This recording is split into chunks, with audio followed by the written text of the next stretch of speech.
Lemon leaf creation தயாரிப்பில் நீலம் productions, Pa Ranjith வழங்கும் அசோக் செல்வன், சாந்தனு நடிக்கும் ப்ளூ ஸ்டார் ஜனவரி 25 முதல் திரையரங்குகளில். திருக்குறள் சொன்னால் போதும் தமிழர்கள் வாக்களித்து விடுவார்கள் என்ற பாஜகவின் எண்ணம் இப்போதும் ஈடேறாது என முதலமைச்சர் ஸ்டாலின் கூறியுள்ளார்.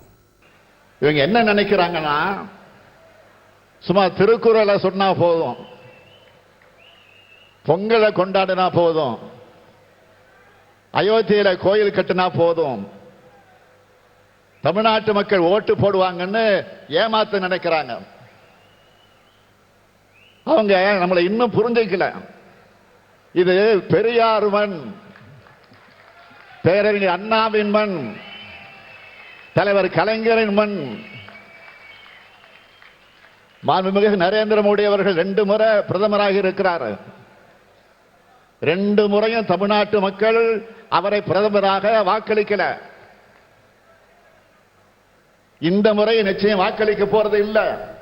லெமன் லீஃப் கிரியேஷன் தயாரிப்பில் நீலம் புரொடக்ஷன்ஸ், பாரஞ்சித் வழங்கும் அசோக் செல்வன், சாந்தனு நடிக்கும் ப்ளூ ஸ்டார் ஜனவரி 25 முதல் திரையரங்குகளில்.